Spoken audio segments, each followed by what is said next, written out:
राजस्थान में करोड़ों की ठगी का भंडाफोड़। एटीएस और एसओजी ने 3 शातिर आरोपियों को किया गिरफ्तार। एडीजी एटीएस और एसओजी वीके सिंह ने बताया कि जोधपुर के बंशीलाल उर्फ प्रिंस सैनी ने साथियों के साथ मिलकर फर्जी कंपनियां बनाकर आमजन से करोड़ों रुपए की ठगी की। सबसे पहले ट्रोनेक्स वर्ल्ड कंपनी के जरिए निवेशकों से लाखों रुपए ऐंठे गए। फिर grow more education private limited नाम से ऑनलाइन कोचिंग के नाम पर करीब 2200 छात्रों से 66 लाख रुपए जमा करवाए गए। इसके बाद harvest AI technology private limited company बनाकर लोगों को स्कॉर्पियो कार देने का झांसा दिया गया। करीब 250 लोगों से इस बहाने लगभग 50 करोड़ रुपए वसूले गए।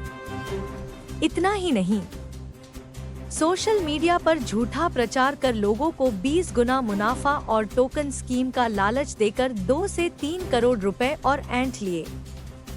जांच में सामने आया कि कंपनी के खातों में 5 लाख रुपए से भी कम राशि थी, जबकि ठगी गई रकम का इस्तेमाल आरोपी अपनी शानो-शौकत और बड़े आयोजनों में करते रहे। एसओजी थाना जयपुर में प्रकरण दर्ज कर मुख्य आरोपी प्रिंस सैनी उर्फ बंशीलाल, ममता भाटी और दिनेश बागड़ी को गिरफ्तार कर लिया गया है। अन्य आरोपियों की तलाश जारी है। एक जांच की गई जिसके अंदर की बंसीलाल उर्फ प्रिंस सैनी, उसके डायरेक्टर हैं दूसरी ममता भाटी और एक मैनेजर दिनेश बागड़ी, इन 3 लोगों को गिरफ्तार किया गया है। काफ़ी लंबे समय से एक प्रकरण भोपालगढ़ के अंदर और उसके आसपास के क्षेत्रों में चर्चित था, जिसके अंदर की स्कॉर्पियो देने की बात चल रही थी कि 5-6 लाख रुपए के अंदर स्कॉर्पियो को बांटा जाएगा। लगभग 200 स्कॉर्पियो देने की बात थी।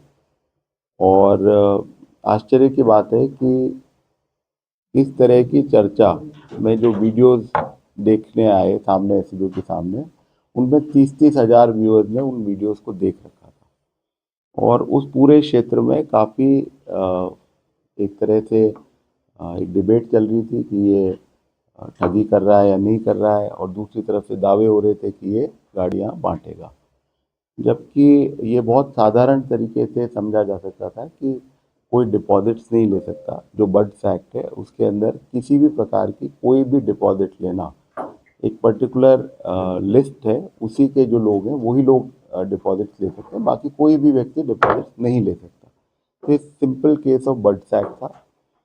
इसके साथ में जो इनके जो अकाउंट में जो पैसे थे और जो इनकी वेबसाइट थी, इनका जो काम करने का तरीका था, उससे बिल्कुल स्पष्ट था कि ये ठगी करने वाले थे।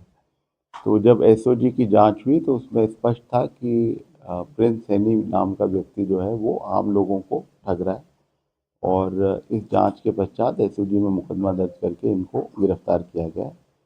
जो इसका काम करने का तरीका था वो ये था कि वो लोगों में विश्वास पैदा कर सके। इसके लिए बड़े बड़े आयोजनों में जाना, स्कूलों में जाना, डोनेशंस जैसी चीज़ को सामने भी आई है, जो जांच में सारी बात सामने आएगी, और बहुत सारा कैश में काम किया। कोई भी पैसे जो हैं अकाउंट्स के अंदर नहीं आ रहे थे।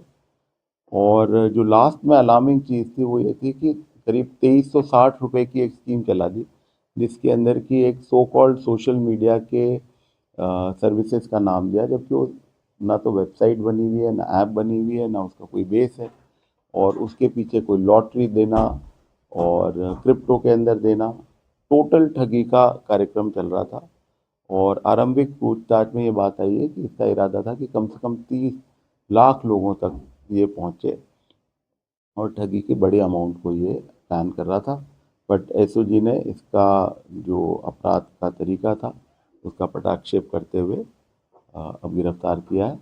उम्मीद करेंगे कि जो ठगी किए हुए लोग हैं वो अब सामने आएंगे और इसके खिलाफ और ज़्यादा कार्रवाई होगी।